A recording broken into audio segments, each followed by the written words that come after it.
Shalom. Shalom jemaat GKI yang luar biasa. Apa kabarnya? Luar biasa. Sekali lagi apa kabarnya? Luar biasa. Kita percaya ya kalau Tuhan itu baik dan buat kita semua. Amin. Amin ya. Bersukacitalah. Ini adalah salah satu cara untuk menjadikan berhikmat. Dalam Pengkhotbah 8 ayat 12 berkata gini. Walaupun orang yang berdosa dan yang berbuat jahat hidup lama, namun kita tahu bahwa orang yang takut akan Allah akan memperoleh kebahagiaan sebab mereka takut terhadap hadiratnya. Jika ingin berbahagia sepanjang hidup kita, lakukanlah yang benar sesuai firman Tuhan, bukan keinginan kita atau yang menuruti kita baik. Bapak Ibu yang dikasih oleh Tuhan, mari siang hari ini kita beribadah bersama-sama dengan penuh sukacita. Tentunya bakal memberikan persembahan penyembahan yang terbaik bagi Tuhan Allah kita. Amin. Selamat beribadah. Tuhan Yesus memberkati. Berikan kemuliaan, bertepuk tangan, mari kita bangkit berdiri saudara yang dikasih Tuhan. Ayo kita tepuk sebelah kiri kanan kita, katakan bersukacita. Ayo katakan Tuhan Yesus baik. Haleluya. Amin. Amin. Saudara, sesungguhnya tidak ada alasan kalau kita ini tidak bersukacita. Saudara setuju dengan saya?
memperkatakan, terima kasih untuk waktu yang indah ini. Minggu di minggu yang kedua di bulan Juni ini, di musim yang baru, di musim Tuhan, di mana kami ada di musim winter di Sydney ini. Kami bersyukur untuk tangan pemeliharaan Tuhan yang sempurna atas kami, sehingga kami boleh berkata, kami ada sebagaimana ada, bukan karena kuat hebat gagahnya manusia, tapi kami ada oleh semua karena kebaikan Tuhan yang nyata dalam hidup kami. Terima kasih Tuhan untuk penyertaan-Mu, untuk pekerjaan kami, rumah tangga kami, bahkan kehidupan iman rohani kami. Kami bersyukur untuk hari yang indah ini. Tuhan membawa kami di rumah Tuhan. Rumah Tuhan adalah rumah roti, rumah berkat yang tidak mampu dunia berikan. Ada berkat jasmani, ada berkat rohani yang Tuhan sediakan melalui kebenaran firman-Mu yang akan kami terima hari ini. Dan kami percaya saat kami mempercayainya, maka perkara-perkara yang dahsyat terjadi dalam hidup kami. Yang lemah dikuatkan, yang sakit disembuhkan, yang punya masalah ada jalan keluar. Yesus yang menjadi terobosan dalam hidup kami. Dan kami percaya Tuhan, pengurapan-Mu atas kami, atas hamba-Mu, atas kami sekalian, sehingga yang memberitakan, yang mendengar sama-sama diberkati oleh Tuhan. Dalam nama Tuhan Yesus, kami siap untuk mendengarkan Tuhan bersabda di tengah-tengah kami. Haleluya. Semua kita yang percaya sorakan 3 kali amin. Amin. Amin. Amin. Tepuk tangan yang baik buat Tuhan kita. Haleluya. Silahkan duduk Bapak Ibu Saudara sekalian yang dikasihi diberkati Tuhan. Terima kasih untuk tim Praise and Worship yang telah mengambil bagian dalam pelayanan pujian penyembahan pada hari yang indah ini. Salam sejahtera buat setiap kita. Shalom. Shalom. Puji Tuhan, kita bertemu kembali. Satu kehormatan bisa melayani firman bersama dengan Bapak Ibu di hari yang indah, hari sukacita ini. Puji Tuhan. Musim yang baru sudah ada, namanya adalah winter. Luar biasa, dinginkah? Apakah dingin? Bapak Ibu sampai terlalu dingin gak bisa menjawab pertanyaan saya. Dinginkah? Ya, gak dingin sih tapi sejuk. Dinginnya luar biasa. Biasanya dingin itu oleh karena 3 hal.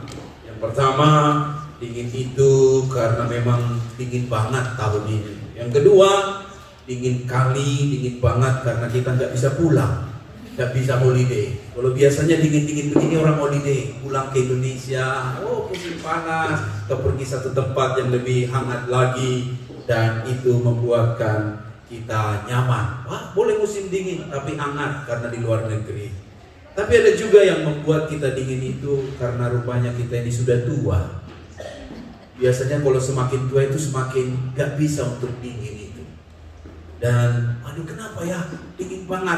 Ya tiap tahun dinyanyiin panjang umurnya, tiap tahun dinyanyiin ulang tahun. Ya terasa lah dinginnya, udah tua. Tapi ada satu statement saya bilang begini Bapak Ibu, tua itu pasti, namun dewasa itu adalah pilihan. Kalau kita menjadi tua itu pasti, tapi dewasa itu adalah pilihan. Nah bicara tentang kerohanian, ingat baik, bukan saja tua secara umur, tapi harus juga dewasa, matang secara rohani. Namun itu tidak dapat dilihat di dalam kehidupan bangsa Israel.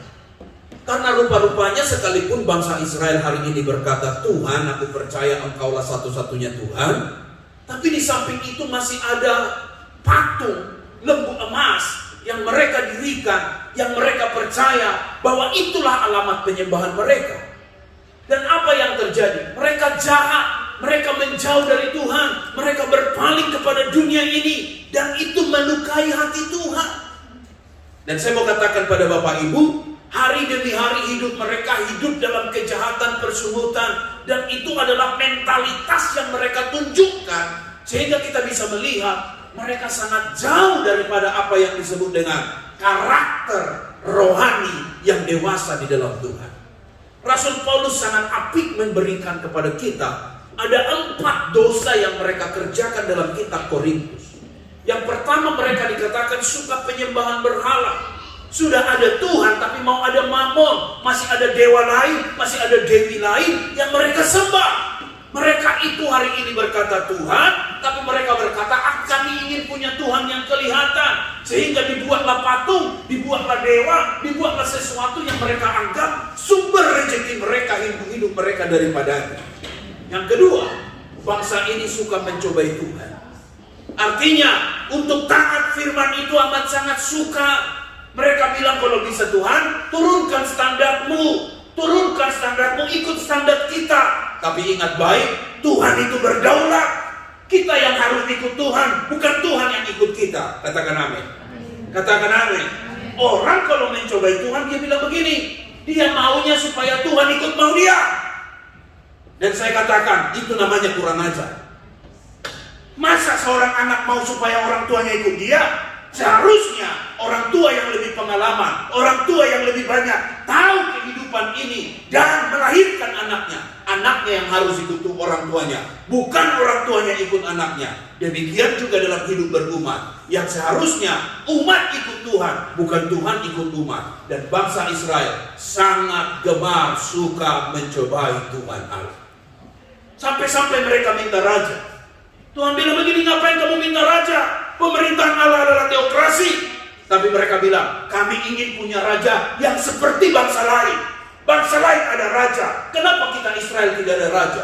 Sampailah akhirnya dipilih yang bernama Saul, raja pertama bangsa Israel. Tapi ternyata dari teokrasi berubah menjadi demokrasi. Bubar, hancur. Oleh karena apa? Pemerintahan Allah tidak lagi menunggal. Dan saya mau katakan pada Bapak Ibu, dosa mencobai Tuhan telah mengakibatkan mereka mati dibinasakan di padang gurun. Ada juga dosa percabulan. Percabulan yang membuat mereka akhirnya ditewaskan oleh malaikat maut. Dan tidak sedikit juga akhirnya karena persungutan. Rupanya bibir ini bibir yang biasa, bibir yang kecil menurut kita, tapi dari sini juga bisa menjadi sumber dosa, penghalang bangsa Israel menikmati kenikmatan yang daripada Tuhan berkat tanah perjanjian yang Tuhan janjikan. Dan inilah bangsa Israel yang saya maksudkan. Bagaimana mereka hidup jauh daripada apa yang Tuhan harapkan. Dan selalunya adalah kembali kepada dosa-dosa yang lama. Dan hari ini kita melihat Tuhan mengirimkan orang Kasdim, bangsa Babel, akan menjajah mereka. Disinilah yang disebutkan adalah Nabi Habakuk menjerit kepada Tuhan. Dia bilang begini, Tuhan, bangsa Babel itu jahat, bangsa Babel itu kejam. Bahkan dikatakan ayat Alkitabnya bilang begini, bagaimana bangsa Babel itu, kalau dia buas, lebih buas dari serigala. Kalau mau cepat, lebih cepat dari macan tutul. Wow, mengagetkan, menakutkan. Karena Tuhan berfirman begini, aku akan kirim yang namanya adalah orang Kasdim, orang Babel, akan mendewasakan bangsa Israel. Gak setuju Nabi Habakuk ini. Dia bilang, kalau boleh Tuhan, jangan. Kalau boleh Tuhan, kenapa yang bangsa lain kafir itu yang disuruh? Tapi Tuhan punya tujuan adalah bukan mau membinasakan bangsa Israel, tapi tujuan Tuhan adalah supaya mereka dewasa di dalam Tuhan. Seringkali di hidup ini Bapak Ibu, Tuhan pakai tools untuk mau supaya rohani kita bertumbuh. Katakan amin. Katakan amin. Kadang seorang istri ketemu suami yang emosian, ngajar kita sabar. Kadang ada satu teman ketemu teman yang pelitnya ampun-ampunan, akhirnya belajar murah hati. Ada kita ketemu teman yang temannya suka selfish, suka memikirkan diri sendiri. Akhirnya kita ngerti, oh iya, untuk dewasa tanggung jawab. Akhirnya kita menjadi orang yang bertanggung jawab. Ada tools yang Tuhan kirim untuk supaya umat Tuhan bisa jadi dewasa. Termasuklah Tuhan mengirim orang Kasdim. Coba baca yuk, siapa orang Kasdim yang dimaksud di sana? Baca keras, 1, 2, 3. Sebab sesungguhnya akulah yang membangkitkan orang Kasdim, bangsa yang garang dan tangkas itu, yang melintasi lintang bujur bumi untuk menduduki tempat kediaman yang bukan kepunyaan mereka. Bangsa itu dahsyat apa? Dan menakutkan. Keadilannya dan keluhurunya berasal daripadanya sendiri. Kudanya lebih cepat daripada macan tutul dan lebih ganas daripada serigala pada waktu malam. Pasukan berkudanya datang menderap. Dari jauh mereka datang, terbang seperti Raja Wali yang menyambar mangsa. Seluruh bangsa itu datang untuk melakukan kekerasan. Serbuan pasukan depannya seperti apa? Angin timur. Dan mereka mengumpulkan tawanan seperti, wah, kejam sekali ini orang. Ganas sekali ini bangsa. Tetapi Tuhan izinkan itu supaya bangsa Israel mengalami yang disebut adalah pertumbuhan rohani, mengalami kedewasaan, sadar akan diri, lalu kemudian mau mendekat kepada Tuhan. Bukankah ayat ini sinonim dengan kitab Wahyu yang bilang begini kepada kita? Baca keras 1, 2, 3. Barang siapa kukasihi, ia kutegur dan kuhajar. Sebab itu relakanlah hatimu. Dan kita berpikir konsep dikasihi adalah konsep yang disebut adalah dimanja. Ternyata tidak, Bapak Ibu. Dikasihi artinya adalah ada teguran, ada ajaran. Tapi lebih lagi, kadang-kadang gak diajar mau, dihajar pun Tuhan mau supaya anak itu, kita orang percaya, sungguh-sungguh mengerti, dewasa di hadapan Tuhan. Nah, Bapak Ibu Saudara sekalian yang dikasihi Tuhan, di dalam kitab Yohanes bilang begini, sangat tegas, jelas kepada kita. Yuk baca bersama 1, 2, 3. Setiap ranting padaku apa? Yang tidak berbuah apa? Dipotongnya. Dan setiap ranting yang berbuah apa? Dibersihkannya supaya ia lebih banyak. Bisa Bapak Ibu lihat sekarang nih, satu keseimbangan. Bukan berarti engkau berbuah lalu kemudian, wah, saya sudah berbuah, enak. Oh, saya sudah berbuah, saya sudah bertumbuh. Oh, happy, merdeka. Enggak. Yang tidak berbuah dipotongnya, yang berbuah apa? Apa? Dibersihkannya. Jadi di sekolahnya Tuhan, di universitasnya Tuhan, gak ada yang disebut dengan kita gak buat apa-apa. Engkau Kristen sungguh-sungguh, kan gak sungguh-sungguh, selagi Yesus menjadi Tuhanmu. Ingat, didikan Tuhan tetap berlaku supaya engkau bertumbuh dan berbuah. Dan engkau dewasa, semakin buahmu banyak dinikmati banyak orang. Berarti kita belajar pada hari yang indah ini adalah pertumbuhan rohani adalah mutlak dalam hidup kita. Pertumbuhan rohani adalah sesuatu yang Tuhan harapkan dalam hidup kita. Lalu muncul satu pertanyaan, bagaimana kita bisa bertumbuh menurut kitab Habakuk? Kitab Habakuk punya jawabannya yang sangat hebat.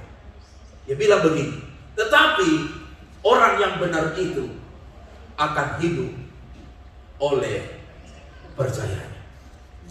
Tetapi orang yang benar itu akan hidup oleh percayanya. Poin saya yang pertama adalah, di dalam pertumbuhan rohani kita, Tuhan mengharapkan supaya tetap kita beriman kepadanya. Haleluya.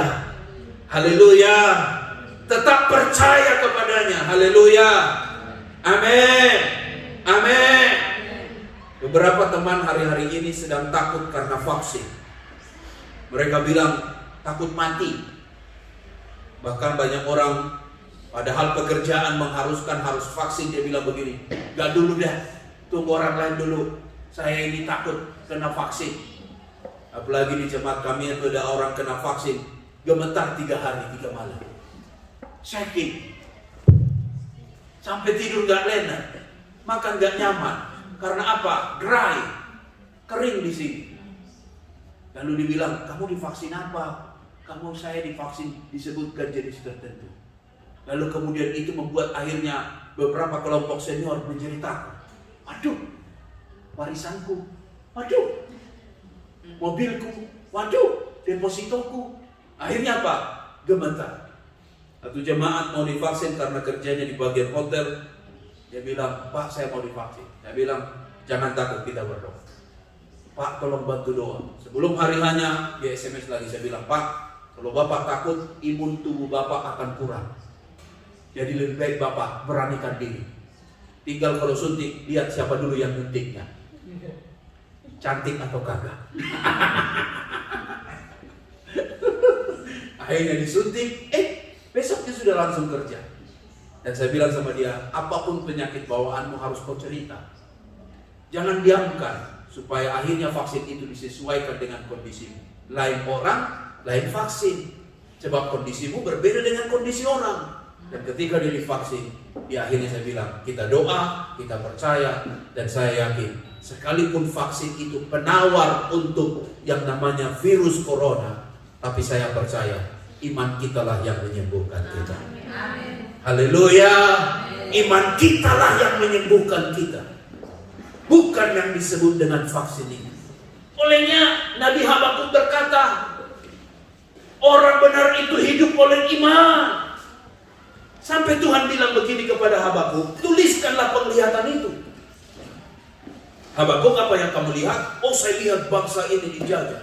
Oh, bangsa ini akan ditawar. Apa yang kamu lihat? Oh iya, sebab penglihatan itu masih menanti saatnya. Oh, penglihatan itu masih jauh.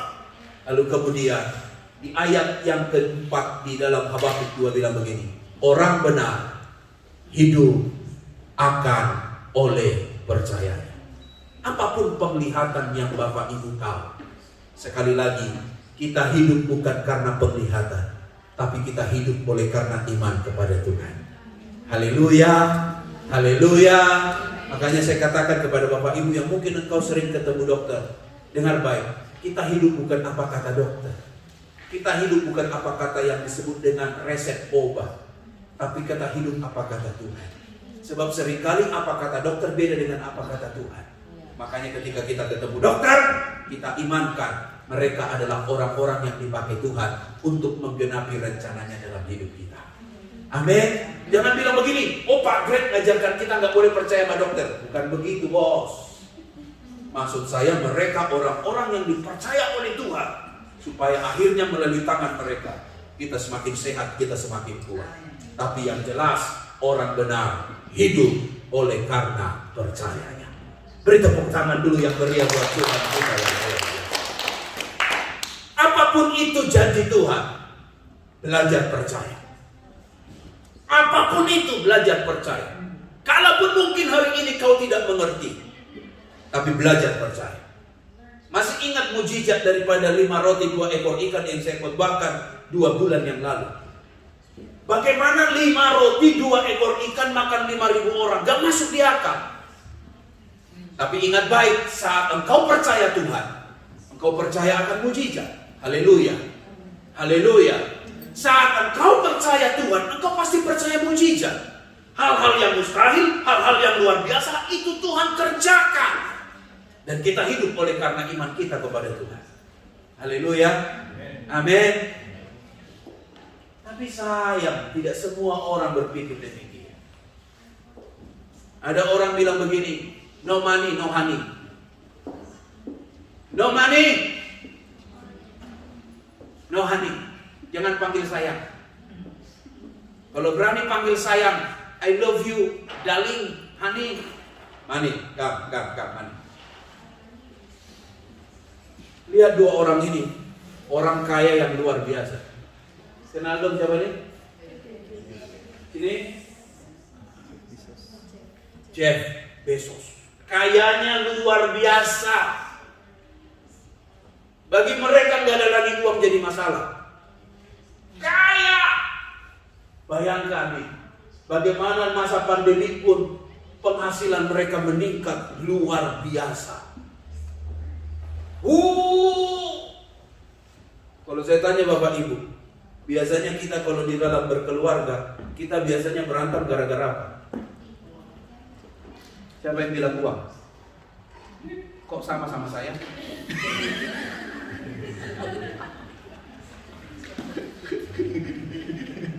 Biasanya kita di dalam keluarga itu berantemnya gara-gara apa? Pak Iwan kira-kira apa perlawanan berantemnya, Pak? Gara-gara hebek atau karena uang atau karena money? Karena kurang romantis, Pak. Kurang romantis.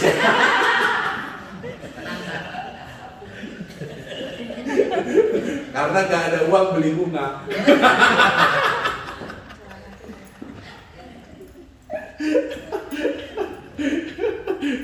Kalau Pak Peri, coba Pak Peri. Kalau Pak Peri berantem sama Ibu Natalia biasanya karena apa?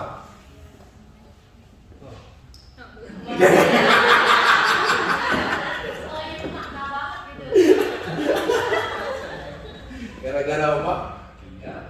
Oh, gara-gara.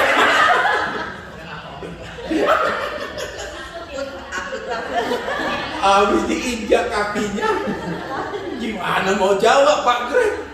Oh, darlingnya di sebelah, tinggal dia bilang, lo jawab, awas lo tahu nasib lo nanti kayak apa. Jujur Bapak Ibu, kita berantem di rumah tangga berkeluarga, banyaknya jujur karena uang. Apalagi kalau ada istri, di sini nggak ada yang bilang begini, uangku, uangku, uangmu.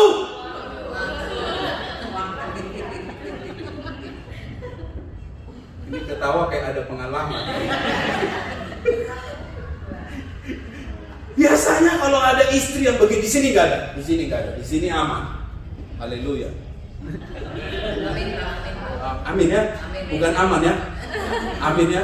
Di sini nggak ada, di sini baik-baik semua, nggak ada yang ngaku. Biasanya kita berantem itu karena uang. Apalagi kalau ada istilah gini, ayo setor, setor. Gajimu berapa? Kok ada yang ketawa? Kayaknya ada pengalaman.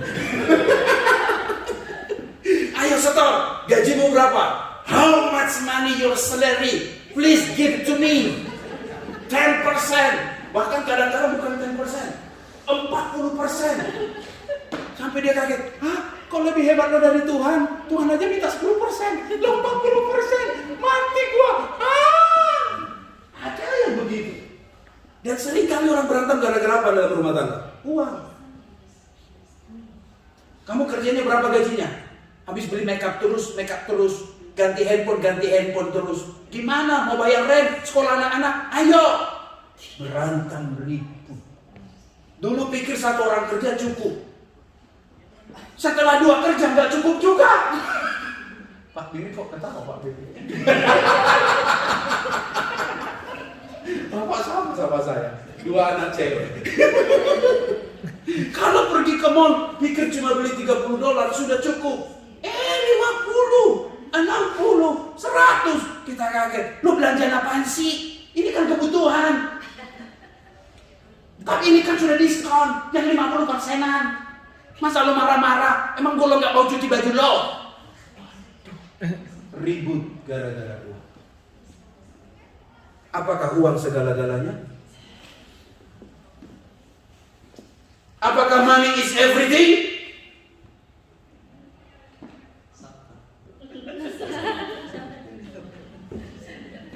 Kita kadang-kadang harus membanting tulang, kejar ini, kejar itu, kerja triple, kerja double, bisa kemudian kerja siang, kerja malam, sampai subuh.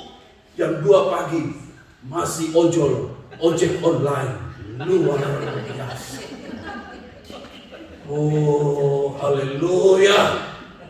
Oh, gelarnya itu apa? STH atau MTH itu? Oh, haleluya. Sampai jam 2 masih di jalanan. Hanya demi yang namanya adalah uang. Untuk orang ini, uang gak jadi masalah Bapak Ibu. Tapi kenapa bisa cerai? Buat orang ini, uang gak jadi masalah. Pasti saya tahu mereka ini gak ribut lagi. Uangnya segini kok banyaknya.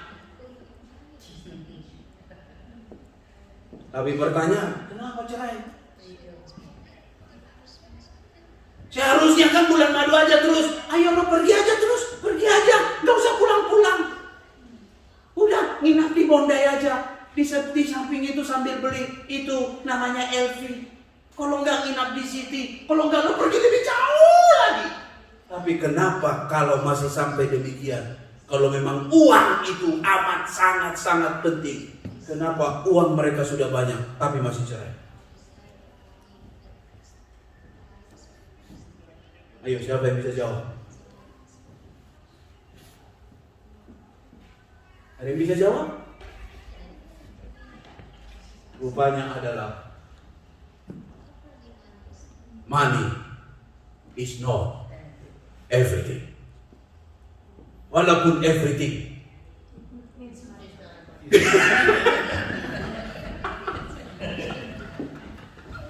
bukan is money, everything buy with money.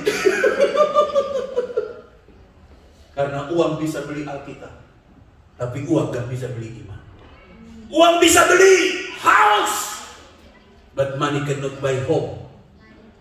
Money can buy sex, but money cannot buy love. So sweet.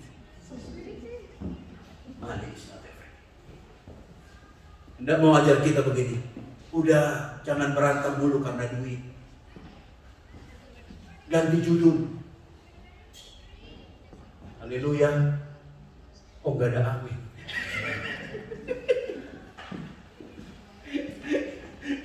Udah jangan berantem mengenai duit terus. Because money is not everything. Everything is God. Tuhanlah segala-galanya. Amin. Amin. Sebab bagi kita $10, $20, rasa cukup itu di hati. Kalau $10 kita bilang cukup, cukuplah. Tapi kalau keinginan lebih pasak daripada tiang, itulah yang membuat akhirnya hancur yang namanya manajemen keluarga. Maaf sedikit membuka rahasia. Saya udah bilang sama istri saya, sampai hari ini kita stop untuk berantem karena duit. Dan kami sudah tanda tangan.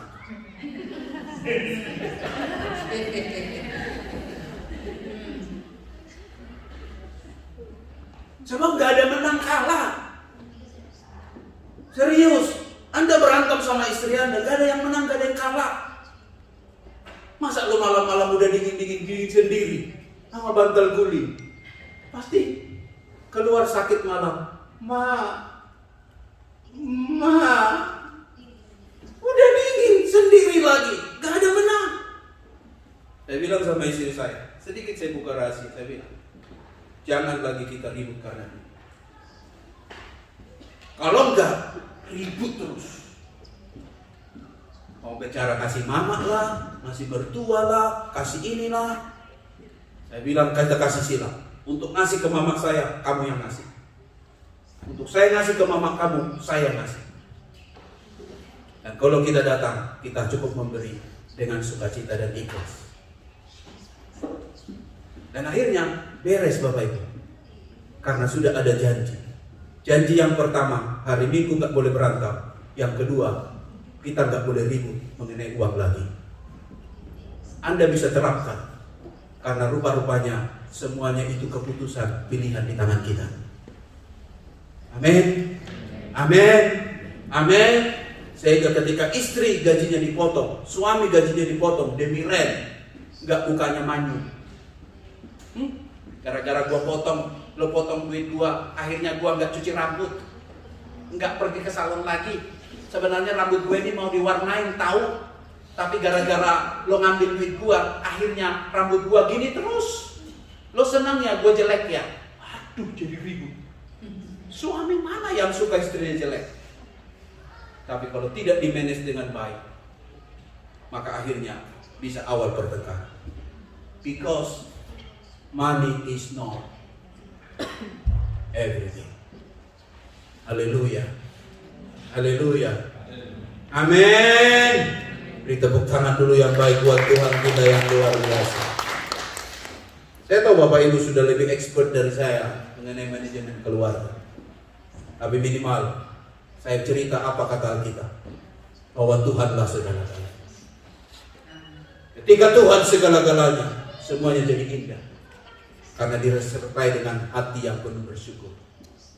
Dapat gaji $10, $20, puji Tuhan.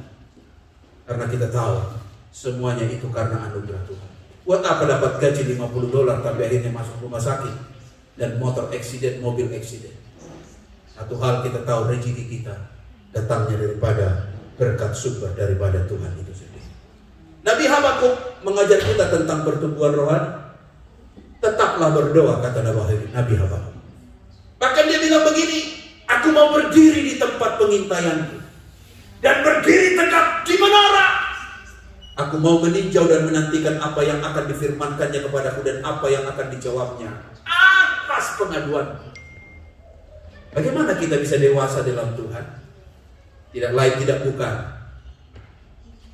toolsnya adalah tetaplah berdoa. Sampai seorang Tozer bilang begini dengan keras, sangat keras, menyadarkan kita hamba-hamba Tuhan. Dia bilang begini kepada kita. Oh, sangat luar biasa sekali dibilang begini. Listen to no man who has not listened to God. Janganlah dengar orang yang berbicara kalau dia tidak mendengarkan suara Tuhan. Seolah-olah sedang bilang begini, doa itu sangat penting.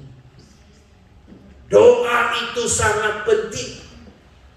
Sampai kalau kita melihat dalam peristiwa Yesus disalibkan, bagaimana bisa Yesus menang di Golgota? Jawabnya adalah karena dia menang di Getsemani. Kekalahan di Golgota faktor dari Getsemani, dan sebaliknya kemenangan di Golgota faktor dari Getsemani. Suatu quote yang sangat tajam mengajar kita bilang begini. Bisa baca bersama-sama quote yang hebat ini. Dia bilang begini, 1, 2, 3. If you only pray when you are in trouble, you are in trouble. Kalau engkau berdoa hanya waktu saja kamu punya masalah, kamu sedang punya masalah sebenarnya. Tahukah Bapak Ibu doa itu apa? Doa itu bukan sekedar laporan, tapi doa itu adalah intimacy with God. Bagaimana kita intim dengan Tuhan? Bukan setiap jam, bukan setiap hari, tapi setiap saat. Sampai disebutkan adalah dia hanya sejauh doa, dan doa itulah nafas orang beriman. Nabi Habakuk sedang mengajar kita, hai bangsa Israel dan hai umat Tuhan di zaman sekarang, tetaplah berdoa. Jangan lagi butuh doa, berdoa. Lagi terdesak, berdoa. Seolah-olah ini sedang mengajar saya juga. Ketika kita kerja di bagian ride sharing ini, kadang-kadang ketika kita dikirim ke ujung sana, ke ujung west sana, ke ujung yang disebut dengan Wolonggong sana, bingung kita mau kemana. Akhirnya doa dinaikkan. Oh Tuhan, kok gak ada penumpang di sini? Oh Tuhan. Seolah-olah malaikat bilang begini, lo kalau lagi gak ada penumpang lo baru doa ya. Lagi sarcas lo gak doa ya. Saya pukul jidat, Tuhan ampuni saya. Lagi banyak duit gak doa, lagi gak ada duit, jeritnya minta ampun. Oh Tuhan, ya Allah. Sampai saya pernah doain orang sampai begitu, sampai air mata sama ingus udah bercampur, gak ada tahu rasanya lagi. Ini kalau lagi susah minta doa, lagi gak susah gak cari Tuhan. Itu yang ada banyaknya dalam hidup manusia. Itu yang sedang diajarkan oleh namanya Habakuk, supaya orang percaya, hai orang Israel, jangan hanya cari Tuhan saat masalah, tetaplah berdoa. Sampailah doa Habakuk ini juga ada doa ratapan. Doa bukan hanya doa minta kebutuhan untuk dirinya, tapi doa-doa syafaat, meminta sesuatu kepada orang lain, secara khusus kepada bangsa Israel, supaya bertobat dan sadar, tinggalkan kejahatannya, balik kepada Tuhan. Karena apa? Bagi Habakuk, doa itu sangat-sangat penting. Kapan Bapak Ibu doa puasa terakhir? Atau sudah lama tidak pernah doa puasa? Kapan terakhir Bapak Ibu doa sampai 1-2 jam?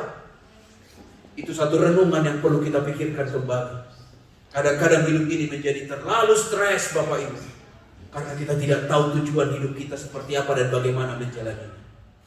Sekali lagi, kekuatan rumah tangga adalah doa. Amin. Amin. Kadang suami terlalu sibuk, istri terlalu sibuk, doa sama-sama udah jarang. Serius, di Sydney ini kita sibuk semua. Sampai nyuci baju pun kadang gak sempat. Kadang gak sempat. Jangankan cuci baju, mau ngapain-ngapain, bersihkan rumah pun gak sempat. Hari Sabtu kita pikir free time, Tiba-tiba ada orang ajak telepon. Gak kemelatan ya? Akhirnya gara-gara melatan tertunda lagi setumpuk baju. Serius saya bilang Bapak Ibu. Kota Sydney ini terkenal dengan kota yang stres. Mengajar kita seperti ini. Bagaimana caranya untuk kita bisa keluar dari keadaan ini? Ambil waktu berdoa. Amin. Amin. Jangan waktu punya masalah doang. Cari Tuhan. If you only pray when you are in trouble, engkau sedang punya masalah. Anda sebenarnya sedang punya masalah. Sekali lagi, Tuhan itu adalah pribadi yang bisa kita jumpai di setiap jam-jam doa kita. Dan apa yang saya mau katakan buat Bapak Ibu, poin saya yang ketiga dan bukan saja berdoa, bukan saja percaya, tetapi setialah kepada Tuhan. Ada kata sekalipun. Yuk baca ayat 17 dan 18. 1, 2, 3. Sekalipun pohon ara tidak berbuah, pohon anggur tidak berbuah, hasil pohon zaitun mengecewakan. Sekalipun ladang-ladang tidak menghasilkan bahan makanan, kambing domba terhalau dari kurungan, dan tidak ada lembu sapi dalam kandang. Namun aku akan bersorak-sorai dalam Tuhan, beria-ria di dalam Allah yang menyelamatkan. Bicara setia adalah bicara harga mati kita mengikut Tuhan. Sata sekalipun sedang mendeskripsikan sebuah suasana. Israel itu dikenal dengan dunia pertanian dan dunia peternakan. Ternyata dua sektor ini hopeless, gak ada hasil. Lalu Habakuk berkata, sekalipun itu semua terjadi, namun aku tetap bersorak-sorai kepada Tuhan. Kalau kita hanya setia di saat tertawa dan tidak di saat menangis, kita belum fair dalam hidup ini. Setialah sekalipun. Amin. Amin. Setialah. Kadang-kadang ini satu challenge yang benar, yang dahsyat. Sampai kitab Amsal bilang begini, orang baik banyak, tapi orang setia siapa yang menemukan? Orang baik banyak, good man itu banyak, tapi orang yang faithful, orang yang setia susah ditemukan. Tapi saya bilang sama kitab Amsal, saya temukan di Cireh. Walaupun di musim dingin masih bisa datang ke gereja cari Tuhan. Haleluya. Tepuk tangan dulu buat Tuhan kita, luar biasa. Ya kan? Walaupun musim dingin di daerah tertentu sampai disebut dengan 0 derajat, bahkan minus, tapi masih datang cari Tuhan. Puji Tuhan. Kita mau setia kepada Tuhan sekalipun gak ada hasilnya. Saya terberkati dengan pelayanan hamba Tuhan ini yang sudah meninggal. Namanya adalah Raditya Oloan Panggabera. Masih muda, belum 40. Dia seorang narkoba. Bukan saja seorang pemakai narkoba, penjual narkoba. Bahkan amat sangat sedih. Dia hidup dalam menurut kesaksiannya free sex, dosa yang begitu berlumpur sampai tidak ada manusia pun yang bisa mengangkat dia. Hanya tangan Tuhanlah yang bisa angkat dia. Dia masuk penjara gara-gara dia pengedar narkoba. Kerjaannya sangat keren sebagai seorang DJ. Istrinya 2 kali 5 sama dia. Bintang film daripada majalah Playboy, foto modelnya Playboynya Indonesia. Dia penjual narkoba, istrinya pemakai narkoba. Komplit masuk neraka. Apa yang terjadi Bapak Ibu? Kesaksian hamba Tuhan ini menggetarkan banyak orang. Karena dia punya kalimat begini, manusia seringkali menaruh titik dalam hidupnya, padahal Tuhan masih memberikan koma, kesempatan kedua. Olehnya selalu dia bilang dan nasihatkan orang tua, hai orang tua, Jangan taruh titik dalam hidup seseorang yang belum berubah. Karena ada tangan Tuhan nanti pada waktunya akan membuat orang itu berubah. Seperti diri saya, kata dia. Bagaimana turning point dia bisa berubah? Karena saat dia sudah jadi masuk penjara, pengedar narkoba luar biasa, dia hamili anak orang, hamil di luar nikah. Sepertinya satu templakan yang sangat hebat. Pak! Gak ada kerjaan. Seorang narapidana tiba-tiba harus menghidupi anak orang. Dengan jujur, dia datang kepada ayahnya. Dia bilang, "Papa, aku sudah bersalah. Aku hamilin anakku." Nangis sejadi-jadinya. Ayahnya peluk dia. Dia bilang, "Anakku, aku mengasihi. Jangan lupa, handaikan pun kamu datang lain kali buat yang salah, tetap aku mengasihi karena kamu anak saya." Bersungkurlah Raditya Uloa. Menangis sejadi-jadinya. Rupanya enggak selamanya kekerasan bisa memperbuatkan orang. Kasih yang lembut dari seorang ayah menyadarkan dia akan dosanya. Dari situ dia bertobat. Jadi hamba Tuhan, melayani. Sampai dibukalah sebuah pelayanan gerejanya. JKI muda. JKI muda. Kelompok orang muda. Dia berdiri di ribuan orang, berkhotbah. Dia bilang, "Aku yang bajingan aja bisa dipakai Tuhan. Aku yang jahat aja bisa dipakai Tuhan. Apalagi kamu. Jangan percaya narkoba itu akan menyesatkan hidupmu." Dan dia selalu bilang begini, selalu manusia menaruhkan diri dan berkata, "Matilah kau, gak ada lagi gunanya hidup. Jahatlah kamu." Tapi Tuhan masih taruh koma. Dan koma itulah dalam hidup saya. Akhirnya dia menjadi hamba Tuhan yang luar biasa. Tuhan karuniai mereka anak 4 orang. 2 cowok, 2 cewek. Manis luar biasa. Dalam pelayanan mereka yang sukacita, tiba-tiba dapat anak yang terakhir. Ada kelainan. Satu hantaman hebat datang lagi dalam hidupnya. Akhirnya dia mulai bilang begini sama Tuhan, "Tuhan, inikah upah saya melayani Tuhan? Tuhan, inikah saya balasannya? Saya tinggalkan dunia hitam saya, balik ke Tuhan. Engkau melahirkan pada istri saya seorang anak. Semua anaknya 3 baik, sehat. Tapi kenapa yang satu ini cacat?" Bahkan ditemukan penyakit pada anak ini. Penyakit yang tidak lazim.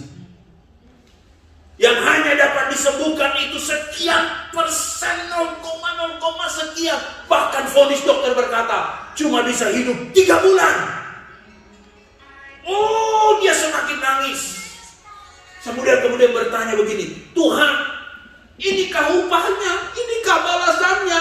Aku melayani Tuhan, aku tinggalkan dunia selebriti, aku tinggalkan dunia hitamku, dan sekarang kami melayani Tuhan. Aku dan istriku harus bawa ke rumah sakit ini anak, bayar puluhan juta. Bahkan aku istriku yang bintang film layar lebar harus rela berdiri di depan BPJS."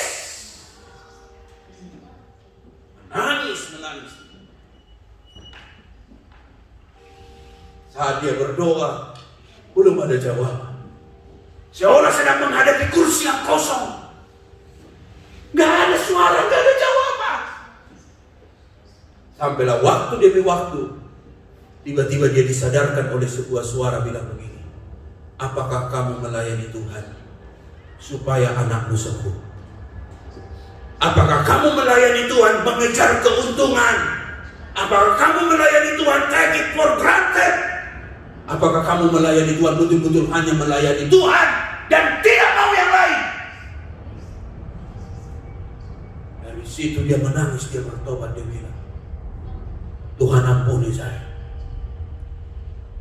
Seringkali saya melayani Tuhan salah motivasi. Saya melayani Tuhan supaya saya kaya. Saya melayani Tuhan supaya anak saya sembuh. Saya melayani Tuhan supaya keluarga saya sempurna. Dan habis itu dia bilang sama istrinya, apakah aku harus berhenti dari pelayanan untuk mencari uang berobat ini? Puji Tuhan, dia ketemu istri yang sangat kuat. Dia bilang, jangan papa, teruslah melayani Tuhan. Sekalipun anak ini butuh perobatan. Dan ternyata Tuhan limpahkan banyak rezeki berkat. Anak ini tidak jadi mati 3 bulan. Bahkan dia hidup sampai umurnya sudah 3 tahun. Sampai sekarang masih hidup. Hendak membuktikan bahwa nasib hidup kita bukan di tangan manusia, tapi di tangan Tuhan. Dia hidup sampai sekarang. Walaupun kondisinya begini. Tapi sedang menyadarkan saya begini. Kalau kamu melayani Tuhan, jangan ada motivasi yang lain. Haleluya. Haleluya. Haleluya. Teman-teman hamba Tuhan, bukan karena visa kita melayani Tuhan. Bukan karena PR kita melayani Tuhan. Bukan karena yang lain, bukan karena kaya, bukan untuk dapat mobil mewah, bukan untuk beli sebidang tanah, bukan karena itu. Murni melayani Tuhan, hanya Tuhan saja. Enggak Tuhan kasih pun rezeki, enggak apa-apa. Enggak kasih Tuhan kasih pun mobil mewah, enggak Tuhan kasih pun mungkin villa mewah, enggak Tuhan kasih pun yang disebut dengan uang yang banyak. Tuhan, aku mau melayani Engkau. Engkau saja. Kalau itu ada di hati dan di hidup, saya berani katakan begini. Kalau Tuhan yang sudah jadi nomor 1 di hidup, kau gak perlu takut yang lain. Tuhan akan sediakan dengan berkelimpahan dan berkat-berkat. Haleluya. Haleluya. Dan itu dibuktikan oleh dia. Sekalipun dia COVID, dia tetap melayani Tuhan. Masih ada infus, harga bantuan pernafasan oksigen, tetap dia melayani Tuhan. Sampai di usia Tuhan memanggil dia, dia tetap komitmen, setia, sekalipun kematian menjemput. Bapak Ibu, mari tetap semangat. Tuhan mau kita tetap setia dalam panggilannya. Jangan pikirkan, khawatirkan hal dunia. Kalau sudah Tuhan yang jadi nomor 1, yang lainnya jadi gampang. Amin. Amin. Amin. Jangan bikin syarat sama Tuhan. Saya mau melayani Tuhan kalau istriku bertobat. Saya mau melayani Tuhan kalau anakku bertobat. Jangan pakai syarat. Saya mau melayani Tuhan kalau saya dipuji, saya ditepuk tanganin, saya dikasih ini, dibuat ini. No.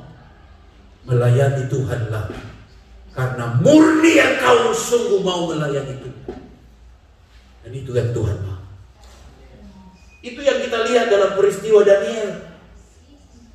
Sekalipun singa siap akan membahak menerkamnya, dia bilang tidak. Mati pun di mulut singa gak apa-apa, asal mati setia sama Tuhan. Sadrak, Mesak, Abednego demikian. 3 dalam perapian. Seolah-olah mujizat itu hanya waktu mereka diselamatkan dalam perapian dan tidak diizinkan masuk dalam perapian. Tapi kadang-kadang dalam pelayanan itu, seringkali dalam hidup beriman itu, harus diizinkan masuk api dulu. Tapi ketika diizinkan masuk dalam perapian, Tuhan membuktikan diri hadir bersama mereka. Mujizat itu pun nyata, luar biasa. Sampai mereka tidak ada terbakar. Karena Tuhan menyatakan ajaib luar biasa pertolongan. Benar apa kata Ayub yang berkata seperti ini? Baca bersama dengan kuat, 1, 2, 3. Would we accept only good from God? No. Apakah kita hanya mau menerima yang baik saja dari Tuhan. Sementara yang baik dan yang buruk itu dijodohkan bersama seperti sepasang kaki. Seharusnya dua-dua bisa kita terima. Yang baik bisa kita terima. Yang buruk sekalipun kita bisa tetap berkata, haleluya, puji Tuhan. Karena apa?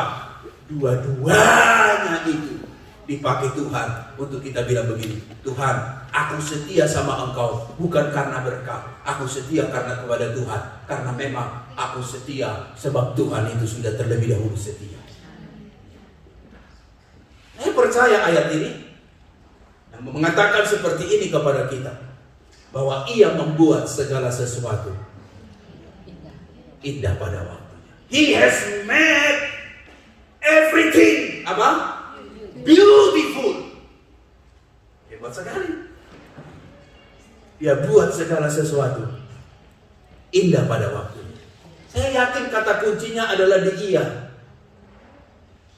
Tuhan buat segala sesuatu indah pada waktunya. Semua katakan indah. Semua katakan beautiful. Tuhan akan buat hidupmu beautiful. Dan engkau memang sudah beautiful dibuat Tuhan. Haleluya. Haleluya. Engkau sudah indah. Mungkin gak mengerti. Oh, kok bisa begini, kok bisa begini, kok bisa begini, kok bisa begitu. Ingat, firman yang katakan hari ini. Dia buat indah, beautiful, indah pada waktunya. Ojo dipaksa. Amin. Tuhan akan buat indah pada waktu. Termasuk musim dingin yang ada Bapak Ibu. Ayo, siapa yang tinggal daerah Liverpool? Dinginnya ampun. Dia ini di Bankstown aja udah segini. Campbelltown, ampun. Ini kan feel-nya ini. Kalau degree-nya mungkin 0 atau 1 atau 2, tapi feel-nya segini. Udah 3 lapis, 4 lapis, berlapis-lapis kayak kue lapis. Sampai jalan aja udah susah. Yang paling tebal udah dipakai, semua udah dipakai. Giliran tangan yang dingin, pakai sarung tangan. Gak ada sarung tangan, akhirnya sarung yang gardening itu. Dekat.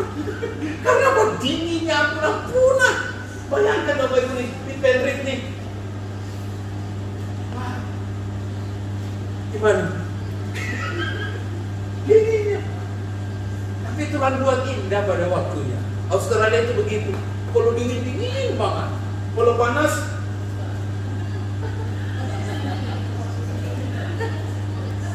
panas. Fair ya. Kalau dingin. Kalau panas. Fair ya. Amin. Fair ya. Jadi jangan gerutu. Jangan marah. Wah, kok dingin sekali. Doain aja supaya COVID-nya selesai. Kita bisa holiday. Nah, gitu dong. Ya kan? Udah gak tahan ini. Ya kan, buling-buling yang udah gak tahan ini. Biasanya ke Indonesia 3 kali setahun ini. Ini gak ada lagi ke Indonesia. Aduh, biasanya 3 kali, bahkan 4 kali pernah. Luar biasa. Sampai di imigrasi lihat, buset, lo lagi.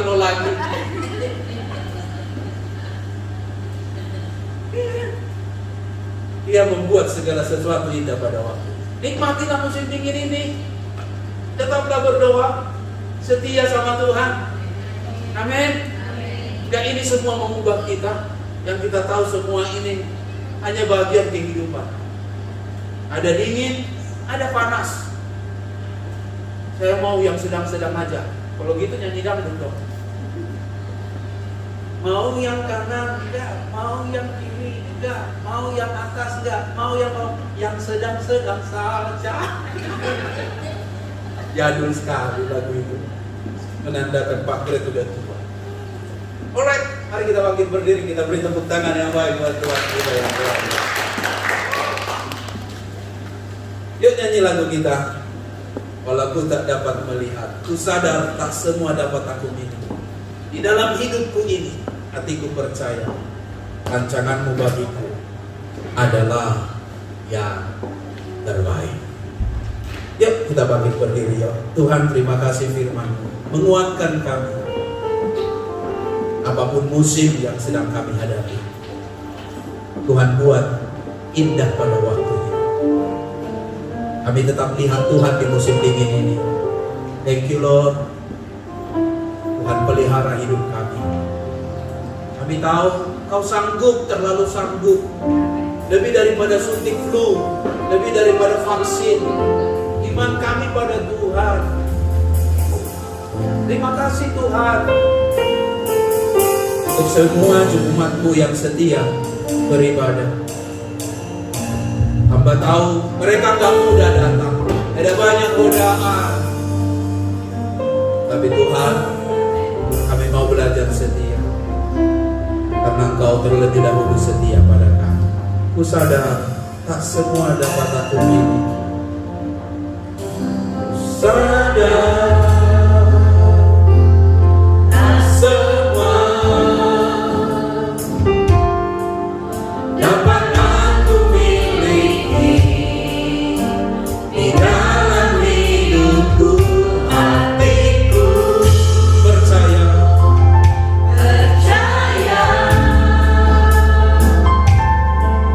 rancanganmu bagiku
Firman-Mu kuat di tengah-tengah kami ya Tuhan.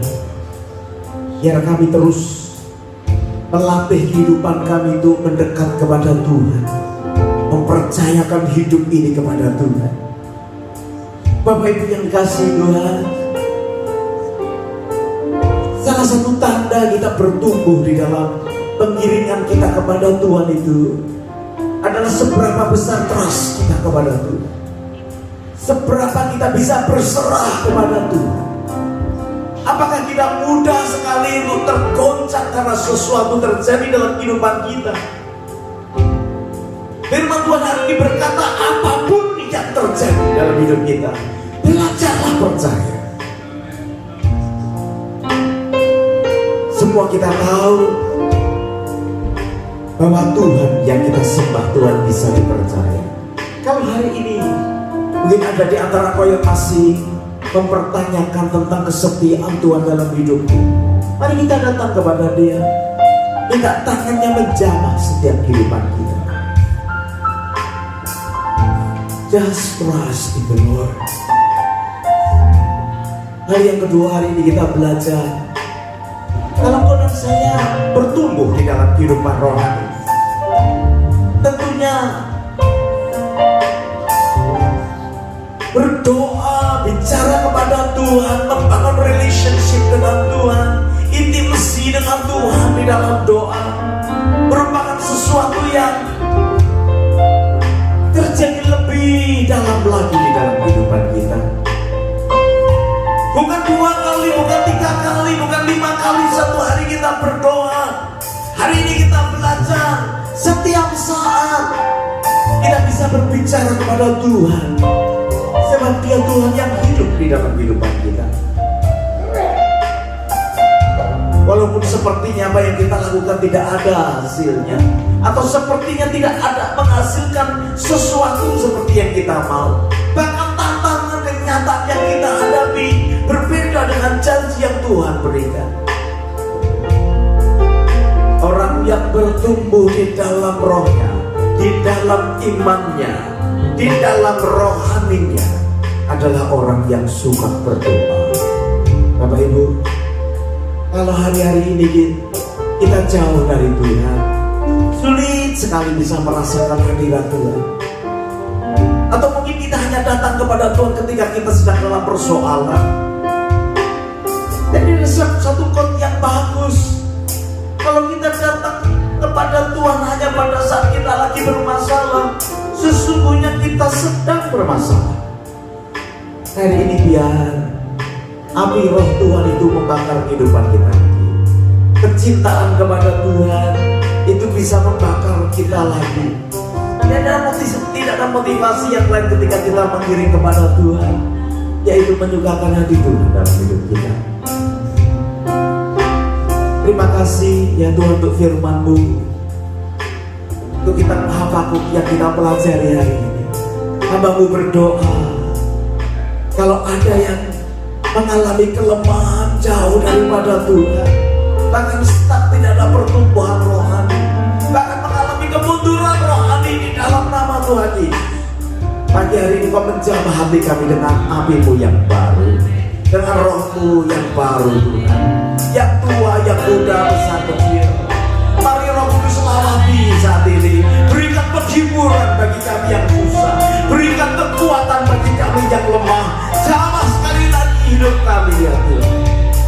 Kami percaya ketika Roh Kudus ada di dalam kehidupan umat-Mu, ada antusias yang besar, ada gairah yang besar untuk perjalanan rohani kami. Walaupun mungkin kami tidak melihat sesuatu seperti apa yang kami mau, tetapi Kau Tuhan yang begitu ajaib dan luar biasa. Meteraikan firman-Mu di dalam kehidupan kami Tuhan. Terpuji nama-Mu, berkat-Mu atas hamba-Mu Tuhan yang sudah menyampaikan kebenaran-Mu. Terpuji nama Tuhan, di dalam nama Tuhan Yesus. Hamba-Mu berdoa dan hamba-Mu mengucap syukur.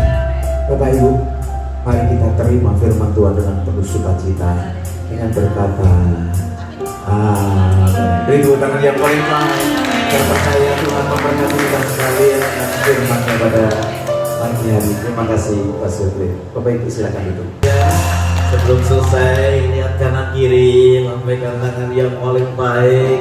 Selamat menikmati long weekend. Besok pada libur, beberapa di antara kita juga ada juga yang bekerja. Bapak Ibu, kita nikmati liburan yang ada. Saya percaya Tuhan boleh menyegarkan setiap kita sekalian ya. Sekali lagi Mas Sutri, terima kasih untuk berkat yang sudah disampaikan. Bapak Ibu, kita selesai dengan ibadah yang ada pada siang hari. Mari kita akan angkat tangan kita, terima berkat yang datang daripada Tuhan. Bapak Ibu pulang, baik yang di tempat ini maupun yang sedang mengikuti Zoom, biar membawa berkat yang besar dari Allah Bapa, cinta kasih dari Tuhan kita Yesus Kristus, bahkan persekutuannya di dalam Roh Kudus menyertai semua kita mulai sekarang bahkan sampai selama-lamanya. Semua kita berkata haleluya. Yang mengikuti kita, God bless you.